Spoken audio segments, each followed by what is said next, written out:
امر غربت و مهاجرت یک سو، ادبیات ایران و فرهیختگان ایرانی این سو. انتشارات آرمتان در پی حفظ این گنجینه بیش از 2 دهه است که نگاه و کار در ادبیات فارسی را به طور جدی و مداوم پی گرفته. مهمترین دشواری یعنی ترجمه این متون ادبیات فارسی را به فرانسه به عهده گرفته است. اگر ساکن پاریس و اطراف این شهر هستید، به 21 کوچه دزکل سری بزنید، پشیمان نخواهید شد. عصر 16 ماه ژوئن است.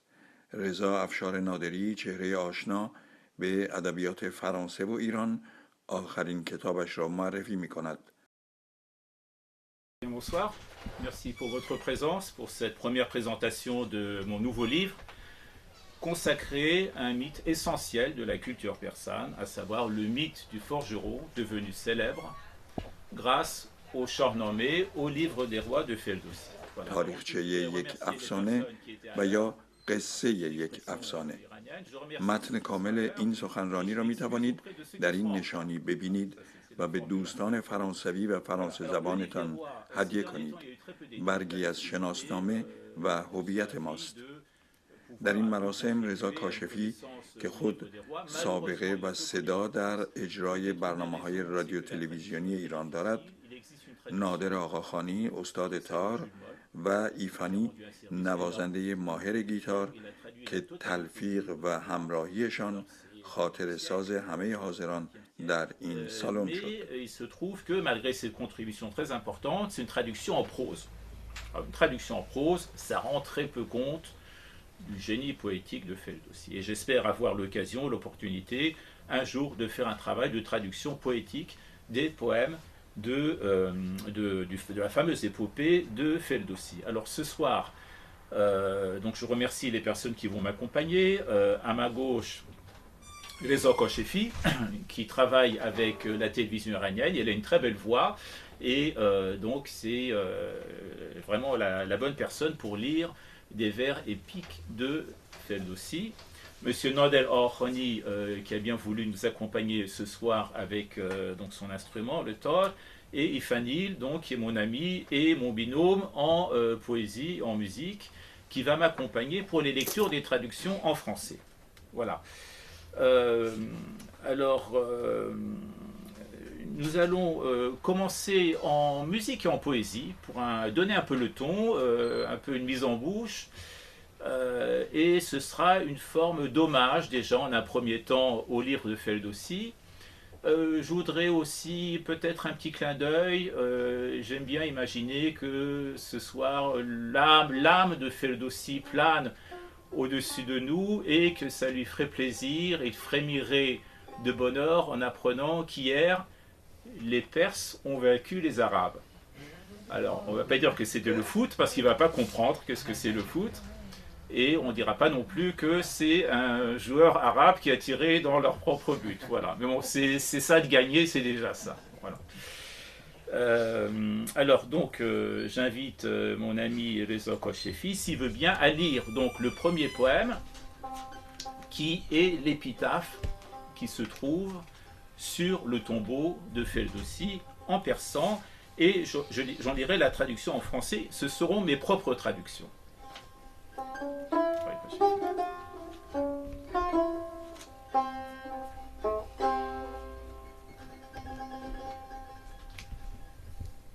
به نام خداوند جان و خرد که از این برتر اندیشه بر نگذرد. خداوند کیهان و گردان سپهر، فروزنده ماه و ناهید و مهر. ز نام و نشان و گمان برتر است، نگارنده برشده گوهر است. یکی نامه بود از گه باستان، فراوان بدو اندرون داستان. پراگنده در دست هر موبدی، از او بهره ای نزد هر بخردی. یکی پهلوان بود دهقان نژاد، دلیر و بزرگ و خردمند و راد. پژوهنده روزگار نخست، گذشته سخنها همه باز جست. ز هر کشوری موبدی سال خورد، بیاورد که این نامه را یاد کرد. بپرسیدشان از کیان جهان، وزان نامداران و فرخ مهان، که گیتی به آغاز چون داشتند، که ایدون به ما خوار بگذاشتند. چگونه سر آمد به نیک اختری، بر ایشان همه روز کندآوری. بگفتند پیشش یکا یک مهان، سخنهای شاهان و گشت جهان. Au nom du Maître, de l'âme et de l'intelligence, au-delà duquel nulle pensée ne s'est allée, au Maître de l'univers et du ciel changeant, à celui qui la lune illumine ainsi que l'étoile du matin et du soleil. Il est plus haut que toute renommée, tout signe, toute croyance. Il est celui qui peint les astres au firmament. Il y avait jadis un livre, durant les temps anciens, là où était nombre d'histoires, chaque Mobat, un fragment possédé, chaque être avisé d'une parcelle bénéficiée. Il y eut un Pahlavan, né parmi les Dehron, brave et illustre, sage et magnanime. Il aimait à chercher les actes des anciens. Il aimait recueillir les mots du temps passé. De chacune des provinces, il fit venir à lui un ancien des Mobat pour rebâtir l'ouvrage. Il s'enquit alors des fées des rois du monde et des guerriers illustres à l'étoile bienheureuse, sur comment ils bâtirent l'origine du monde qui ainsi nous parvint si misérablement, et comment sous le signe d'une bienheureuse étoile, chaque jour ils surent accomplir des exploits. Ces nobles, devant lui, un par un, récitèrent les dits des souverains et de la course du monde. Voilà, donc c'est Ferdowsi qui raconte qu'il a recueilli les paroles des anciens, la tradition orale, et qu'il a mis ça par écrit, et qui a constitué la base, une base essentielle de notre culture et de notre langue. Une raison essentielle pour laquelle la langue persane s'est maintenue, c'est le Shahnameh de Ferdowsi. Alors concernant le livre, il fait aux alentours de 270 pages, la matière est dense. Si vous ne vous sentez pas l'âme d'un chercheur ou d'un universitaire, vous pouvez très bien, pour une première lecture, parce que c'est une lecture à plusieurs entrées, vous pouvez très bien ne pas lire les citations. Vous ne perdrez pas le fil du récit, donc il y a beaucoup de citations, vous pouvez ne pas les lire et lire que le texte proprement dit. Alors bien entendu, il faudra lire les vers qui ont été transcrits phonétiquement en français. Alors ça peut être intéressant pour les francophones qui ne sont pas habitués à l'alphabet arabo-perse. Et déjà, ils ont une approche de la poésie de Ferdowsi. Et donc j'ai fait ce travail qui était énorme de transcrire en français tous les passages concernant les métallurges et les artisans en général dans le livre des rois. Voilà, c'était un travail considérable. Et tout ça en phonétique. Donc les Français y trouveront aussi leur compte.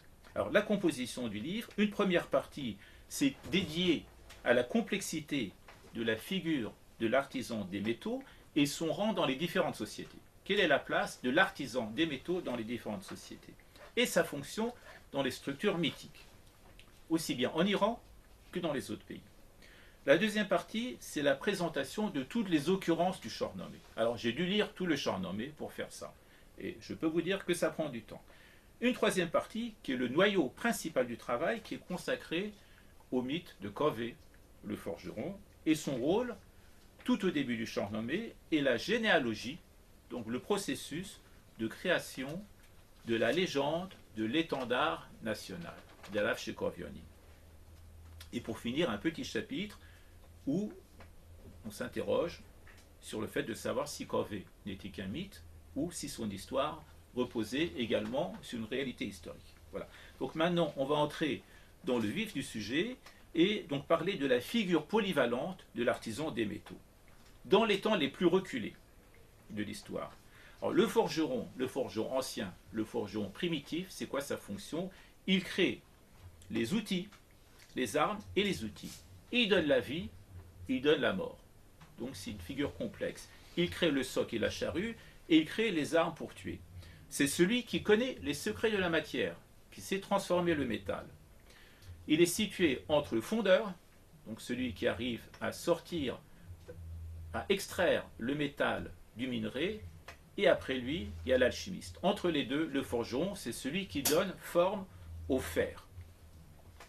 Alors, donc, il maîtrise le fer, il maîtrise le feu. C'est un personnage qui, dans les sociétés primitives, il est craint, il est respecté. C'est un élu. Il préside aux cérémonies en tant que sorcier, en tant que prêtre. Donc, il a une fonction importante au niveau social. Il a un grand prestige dans les sociétés agricoles. Il est en relation avec le sacré, puisque le feu, ça renvoie à des forces qui nous dépassent. Alors, pour ne prendre que le cas de l'Afrique, par exemple, le forgeron fabrique des objets qui traduisent l'autorité du chef. Et il est détenteur de secrets qui lui permettent d'intercéder auprès des ancêtres et des forces surnaturelles. Le forgeron a une relation avec les forces surnaturelles. Alors, donc, le forgeron, il est considéré comme un héros civilisateur. Et à ce moment-là, donc ça va me permettre de faire la transition avec le livre des rois, avec les tout premiers chapitres du livre des rois qui sont consacrés aux rois civilisateurs qu'on appelle Pishdodion, les Pishdadiens. Alors Pishdadiens, ça veut dire quoi? C'est composé de deux parties, Pish, Dodé. Dans la langue avestique, c'est Paradota, et Para, ça veut dire les premiers, et Dota, ça veut dire donner.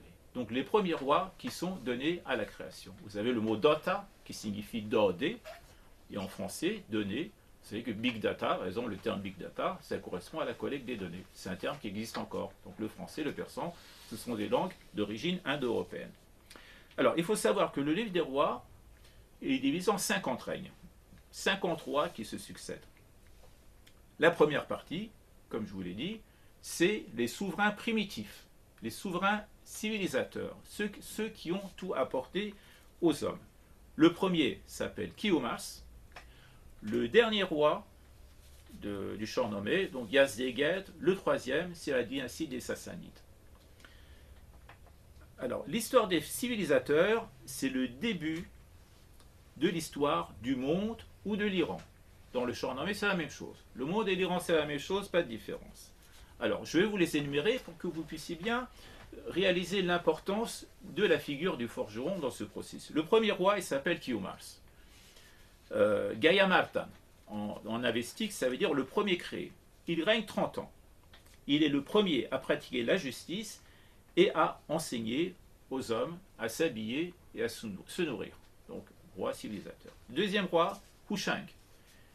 Il va régner 40 ans. En avestique, Haoshianha, qui signifie le bon choix. Alors, ce qu'on constate, c'est que ces rois-là sont ceux qui maîtrisent le savoir technique. C'est eux qui apportent le savoir technique, et non pas les artisans. Ce sont les rois. Par exemple, Hushang, il va maîtriser le feu, il invente l'art du forgeron. Donc, c'est un roi qui va le faire. Donc, c'est toute la différence. Vous avez ensuite Tahmuras. Tahmuras va régner 30 ans. Tahmuras, en avestique, Tahma Orupa. Tam signifie fort, puissant. Vous connaissez le surnom de Rostam, qui est Tam, Tan. Tam, Tan. Tam, puissant, Tan, corps. Corps puissant. Tahmuras, ça veut dire exactement la même chose, corps puissant. Alors, qu'est-ce qu'il a fait, Tahmuras? Il instruisit les hommes dans l'art de filer et de tisser les tapis. Il domestique les animaux. Un jour, il attrape Angramanyu, Ahriman, donc le roi des ténèbres, le pendant négatif à Ahura Mazda. Il l'attrape, il saute sur son dos, il l'oblige à faire le tour du monde.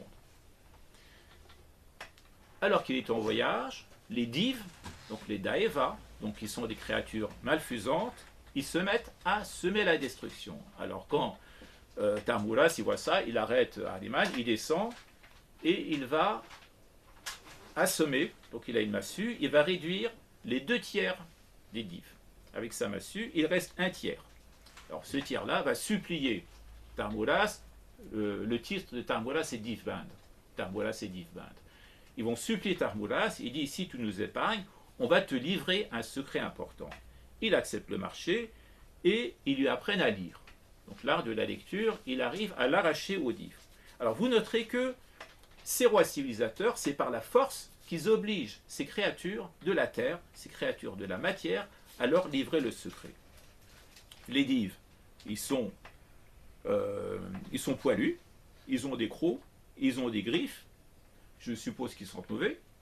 Hein, ces créatures qui sont issues de la terre. Les rois viennent du ciel. Donc c'est des autorités supérieures, ils détiennent le pouvoir céleste. C'est l'éternel combat entre l'esprit et la matière. Et donc l'esprit, je reviendrai, mais l'esprit dans le livre des rois est représenté par le phare. Le phare, c'est l'aura divine. C'est l'énergie, c'est la puissance qui vient de Dieu, de Ahura Mazda. Et ce sont seuls les rois qui peuvent accéder à cette aura. Le roi suivant, c'est Jamshid. Jamshid, il va régner 700 ans. En avestique, Yimar Shaeta, qui signifie pur et lumineux. Dans Shaeta, vous avez le radical Shid, dans Cholshid, qui signifie lumineux. Alors qu'est-ce qu'il fait? Il fait fabriquer des armes, tisser des étoffes, construire des maisons et des vaisseaux. Et alors, ce qui est intéressant avec Jamshid, c'est qu'il organise la société en 4 classes. Donc, il crée le système des castes. Et ça, c'est nouveau.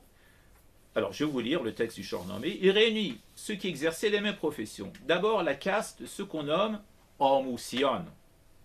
Ils sont voués aux cérémonies du culte. Donc, c'est les prêtres, Mourbat. Donc, c'est ceux d'en haut, les catégories supérieures. Il les sépara du reste du peuple. Il leur assigna les montagnes pour adorer Dieu, pour se consacrer à la religion. Et pour méditer devant Dieu le lumineux. De l'autre côté se plaça une caste à laquelle fut donné le nom de Nisorion. Nisorion, ce sont ceux qui combattent avec le courage des lions, donc les militaires, les guerriers. Deuxième caste. Sache que la troisième caste porte le nom de Nessoudi. Nessoudi ne se nourrissent que des fruits de leurs travaux, ils labourent, ils sèment. Donc ce sont les cultivateurs. Troisième classe. Et la quatrième classe, donc ceux d'en bas, est celle des Obnuchushi, qui sont actifs pour gain et pleins d'arrogance. Les métiers sont leur occupation et leur esprit toujours en souci. Donc ils sont dans la galère, toute leur vie c'est le travail et rien d'autre. Il assigne à chacun la place qui leur convenait et leur indiqua la voie pour que tous comprissent leur position. Et attention, chacun sa place. Il ne faut pas mélanger les catégories. Alors, qu'est-ce qui se passe avec Jamshid, donc qui était un roi puissant? Au bout d'un certain temps, il a la grosse tête. Il devient fier et il pense que tout ça, ça vient de lui. Comme il devient fier, il devient orgueilleux, il perd le phare. Son phare l'abandonne. Et du moment qu'il perd son phare, il devient vulnérable. Donc Dieu, Ahura Mazda, ne le protège plus. Et qu'est-ce qui se passe? Les Iraniens, ils en ont assez. Ils vont s'adresser à un roi qui vient de l'ouest, de Babylone, un roi arabe, Zarok, et ils disent, tu vas venir dans notre pays prendre le pouvoir. Zarok s'empare du trône, il met en fuite Jamshid, et il le fait périr en le découpant en deux. Maintenant vient le règne de Zarok. Zarok régnera 1000 ans. C'est le règne le plus long du temps des Pishlodiens. Alors, l'histoire de Zarok, c'est qu'il était sous l'emprise du diable, Iblis, qui vient lui baiser, pour dire les choses simplement. Je raccourcis, il dépose un baiser sur chaque épaule. Il y a des serpents qui sortent. Ces serpents se nourrissent de la cervelle des humains. Et donc, pour que ces serpents, s'il ne les nourrissait pas, les serpents le tuaient, lui, donc, il ordonne tous les jours qu'on se saisisse de 2 jeunes dans le royaume, qu'on extirpe leur cervelle et qu'on nourrisse les serpents. Il va y avoir un vengeur qui est Fareidoun, qui va se réfugier dans la montagne, le petit-fils de Jamshid, et donc pendant qu'il est réfugié, alors c'est là où Kové entre en scène. Le problème de Kové, c'est que Zarok avait retiré les cervelles de 16 de ses enfants qu'il avait donnés au serpent, il lui en restait un seul. Il se rebelle, il se révolte, il va dans le marché pour soulever le peuple et il met au bout d'une lance le tablier de cuir qu'il porte autour de la taille comme signe de ralliement, pour rallier le peuple, pour le conduire auprès de Féridun, pour lui dire voilà, ton heure est venue, c'est le temps de la vengeance, et il les emmène donc du côté du palais de Zarok, et c'est là où Féridun parvient à abattre Zarok, et Féridun décide que ce tablier de forgeron qui se trouve au sommet de la lampe, il va en faire le drapeau national de l'Iran, qu'on appellera Derafche Kovioni. Et Zarok, il est enchaîné dans une crevasse du mont Damavand. Le règne de Féridun, 500 ans, avec lui, le phare, il revient sur les rois de Perse. Les rois de Perse retrouvent le phare. Féridun, il a 3 fils, Iraj, Salm, Tour. Il décide de les mettre à l'épreuve, il prend la forme d'un dragon, il va les attaquer pour voir comment réagissent leurs fils, s'ils sont dignes de leur rang. Le premier, Salm, c'est un trouillard, il se sauve tout de suite. Il tourne les talons, il se sauve. Le deuxième, Tour, celui-là, c'est un violent, il ne réfléchit pas, il prend un sabre, il attaque tout de suite. Le troisième, Iraj, qui est le plus intelligent, en même temps courageux, il s'adresse au dragon et lui dit attention à ce que tu fais, si tu as entendu parler de Féridun, tu vas avoir de gros problèmes. En plus, on est 3, tu es seul. À ce moment-là, Féridun, qui s'était métamorphosé en dragon, réalise qu'en fait, ce fils est le plus valeureux et le plus intelligent, et il fait la partition. Il divise le monde en 3 contrées, il décide de donner l'ouest, donc l'Asie mineure, l'Empire de Rome, à Salm, l'Est, à savoir l'Asie centrale, le pays des Turcs et des Chinois, à Tours, et le centre, donc qui était le pays le plus prospère, à Iraj, donc qui devient le roi de l'Iran, et ça devient le début d'une longue série de guerres entre les 3 frères. Alors je vais juste vous lire les 2 distiches, dont les vers qui racontent dans le chant nommé la répartition de ces royaumes. Chosha hinchenin kerdar char, kazou irajash ra nabod hich bar, یکی رو مخاور دیگر ترک و چین سوم دشت گردان ایران زمین. Voilà. Et alors il est à noter que c'est la première apparition du mot Iran dans le livre des rois. Et donc si on a un peu de temps, je vais revenir là-dessus sur ce mot Iran, donc le livre des rois composé au Xe siècle et qui renvoie en même temps à une tradition littéraire au moins 6 siècles avant Jésus-Christ. Et je reviendrai à cette citation parce qu'il y a eu un buzz, il n'y a pas longtemps, avec le livre de Bernard-Henri Lévy, je ne sais pas si vous êtes au courant, qui a écrit un livre, L'Empire et les 5 rois, où il raconte, alors c'est une contre-vérité bien entendu, que sous Reza Shah, il y a eu un accord entre l'Allemagne nazie et Reza Shah pour qu'on utilise le mot d'Iran au lieu de Perse. Voilà. Et donc je reviendrai sur ce sujet tout à l'heure si on a un peu de temps. Voilà. Et donc le dernier roi Pishdodi va s'appeler Gashos.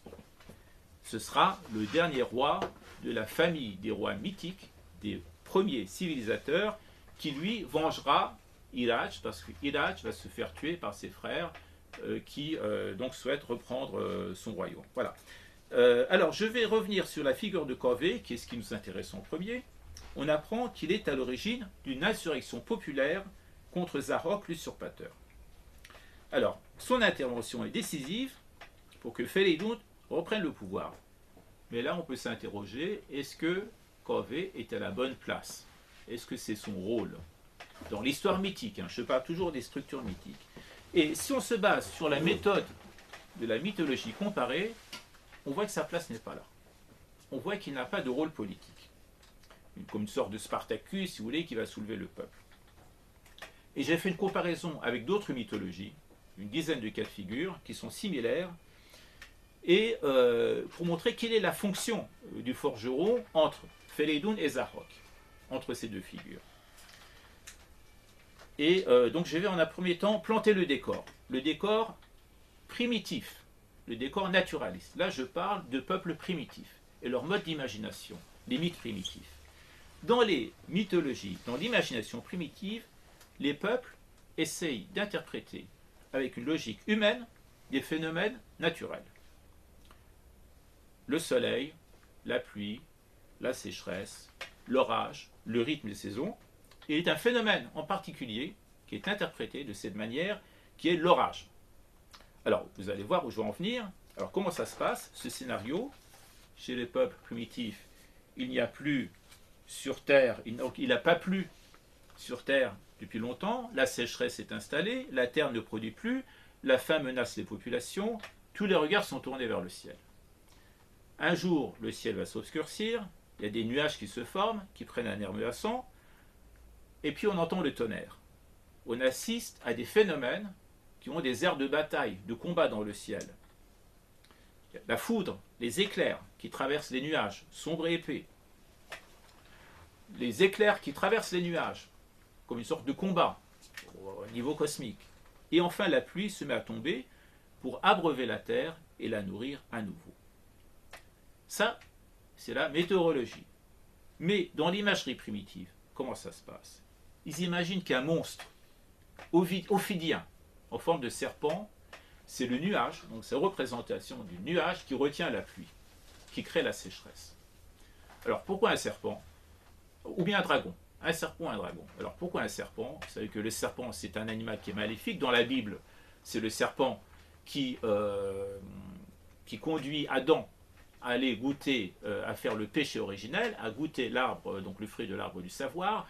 Les dragons, ce sont des créatures qui protègent, ou plutôt qui empêchent le héros d'arriver soit à un trésor, soit à la princesse qui est retenue en otage. Donc ce sont des créatures maléfiques. Le serpent, ça n'a pas de plumes, ça n'a pas de poils, ça n'a pas d'ongles. C'est un animal primaire, c'est le niveau zéro de la création. Il sort de la terre, il sort du trou, il revient dans son trou après qu'il a fait le mal, et dans la tradition biblique, il est dit, donc le destin de l'homme, c'est d'écraser le serpent avec son talon. Et toujours dans la tradition biblique, vous avez l'image de Saint Michel qui terrasse le dragon. Donc ce sont des animaux maléfiques qui symbolisent le chaos.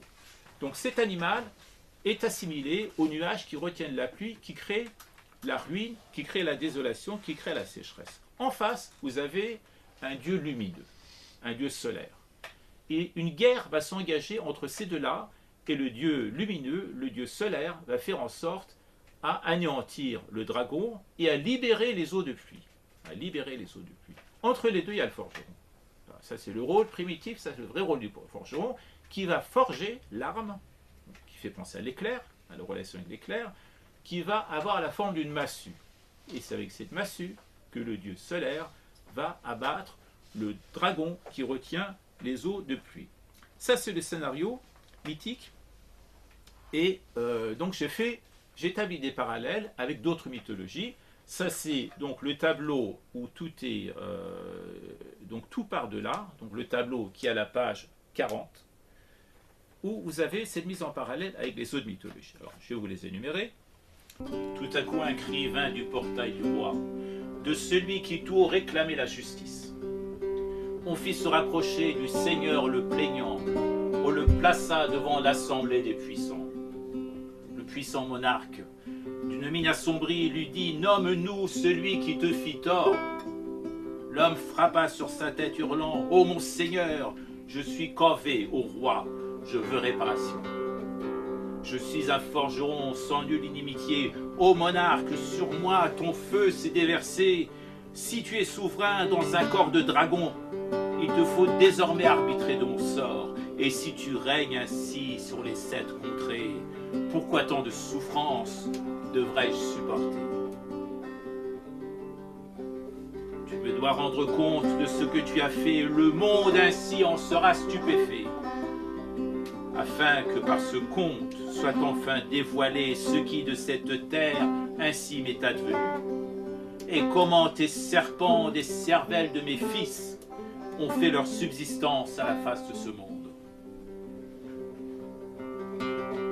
Le roi des armées, écoutant ce discours, s'étonna d'entendre semblable propos. Son fils on lui rendit sur les ordres du roi, cherchant à le gagner par de bonnes paroles. Alors à Corvée, le Seigneur demanda de témoigner ainsi que le firent des nobles. Alors à la lecture d'un tel parchemin, Corvée se tourna vers les grands du royaume. Il leur dit en clamant: ô complices du dive, qui avez ignoré toute crainte du ciel, vous tous vers l'enfer, vous êtes détournés. À ces mots, vous avez tous livré vos cœurs. Jamais un tel acte je ne signerai, ni jamais du roi en peine je ne serai. Il se leva, grondant, tremblant de fureur. L'annonce il déchira et le jeta aux pieds. Alors, précédé de son fils valeureux, il sortit de la salle, poussant des cris de rage. چو کاوه برون شد ز درگاه شاه، بر او انجمن گشت بازارگاه. همی برخروشید و فریاد خواند، جهان را سراسر سوی داد خواند. از آن چرم کآهنگران پشت پای بپوشند، هنگام زخم درای. همان کاوه آن بر سر نیزه کرد، همان گه ز بازار برخاست گرد. خروشان همی رفت نیزه به دست، که ای نامداران یزدان پرست. کسی کو هوای فریدون کند، دل از بند ضحاک بیرون کند.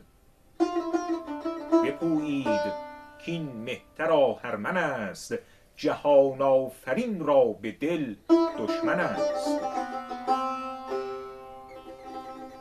بدان بی بها ناسزاوار پوست، پدید آمد آوای دشمن ز دوست.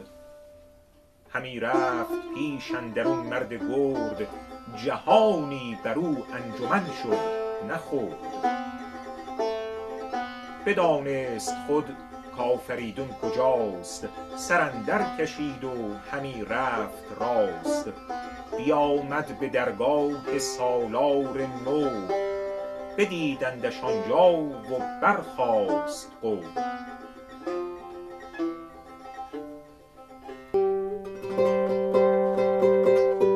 À l'instant où Corvée quitta la cour du roi, la foule l'entoura à l'heure du marché. Il hurla, demanda secours à toute voix. Il appela le monde pour obtenir justice. De ces cuirs que les forgerons portent aux pieds, à l'heure où ils abattent leur écrasant marteau, ce même cuir Corvée le mit au bout d'une lance. Alors du marché s'éleva la poussière.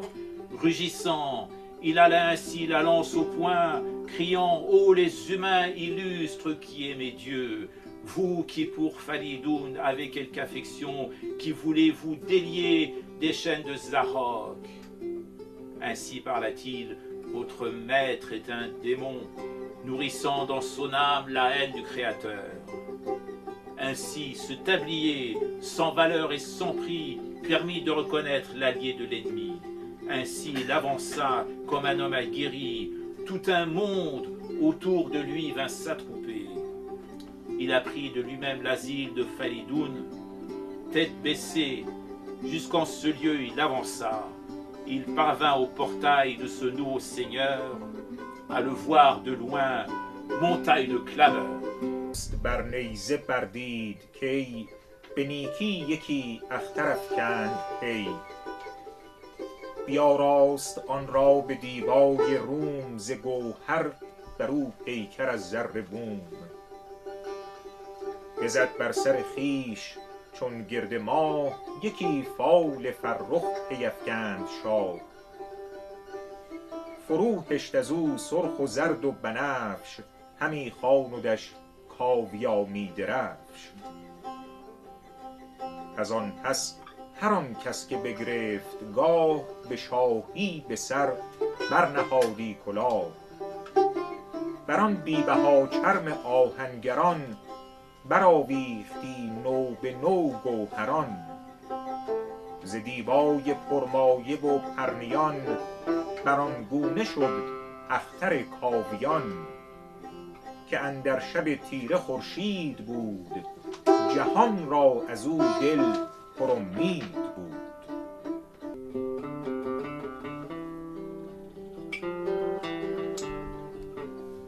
Quand le roi vit le cuir au sommet de la lance, il l'accepta ainsi qu'un signe du destin. Il le fit revêtir de brocart de Rome, l'orna de pierreries sur une trame d'or. Il le couronna d'un globe tel une lune, ainsi il en tira d'avantageux augures.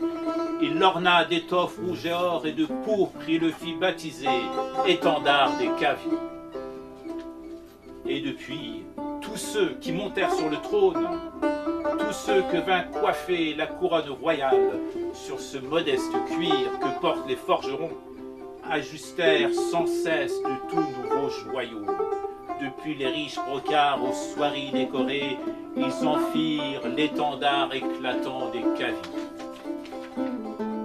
qui dans la nuit obscure brillait tel un soleil, par qui le monde entier redécouvrait l'espoir.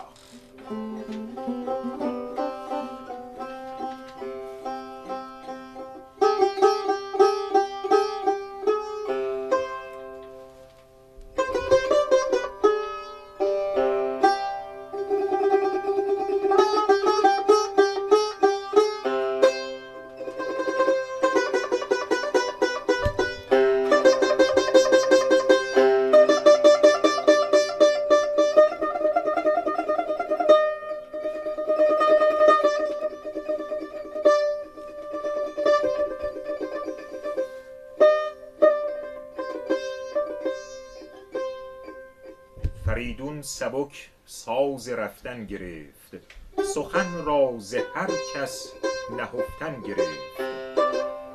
برادر دو بودش دو فرخ همال، از او هر دو آزاده مهتر به سال. یکی بود از ایشان کیانوش نام، دگر نام پرمایه شادکام. فریدون بر ایشان زبان برگشاد، که خرم زید ای دل ایران و شاد. بیارید دانند آهنگران، یکی گرز فرمود باید گران. چو بگشاد لب هر دو بشتافتند، به بازار آهنگران تاختند. هر آن کس کزان پیش بد نامجوی، به سوی فریدون نهادند روی. جهانجوی پرگار بگرفت زود، وزان گرز پیکر بدیشان نمود. نگاری نگارید بر خاک پیش، همیدون به سان سر گاومیش. بران دست بردند آهنگران، چو شد ساخته کار گرز گران. به پیش جهانجوی بردند گرز، فروزان به کردار خورشید گرز. پسند آمدش کار پولادگر، ببخشیدشان جامه و سیم و زر.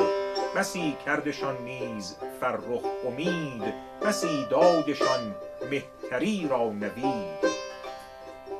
که گر اژدها را کنم زیر خاک، بشویم شما را سر از گرد پاک. جهان را همه سوی داد آورم، چو از نام دادار یاد آورم.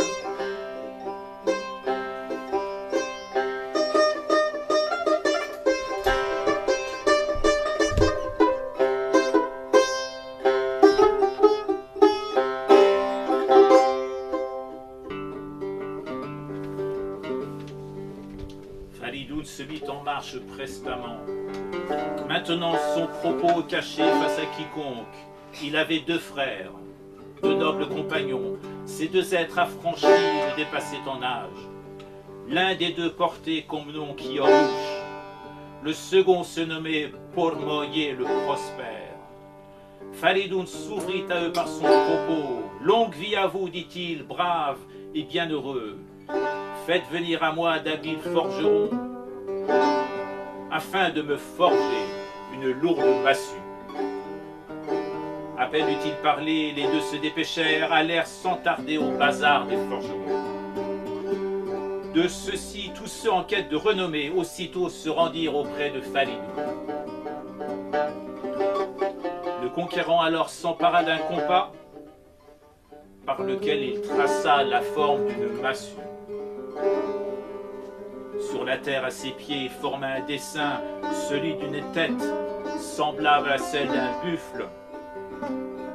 Les forgerons alors se mirent à l'ouvrage, et quand fut achevée cette lourde massue, ensemble, ils portèrent devant le conquérant cette massue brillant de l'éclat du soleil. Le Seigneur admira l'œuvre des métallurges, leur offrit des robes, de l'or et de l'argent. De même leur prodigua de glorieux espoirs et nombre de promesses, de grandeurs à venir, leur disant: si je mets sous terre le dragon, de vos têtes je ferai laver toute poussière. Je conduirai le monde entier vers la justice, en invoquant le nom de Dieu, le justicier.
Merci,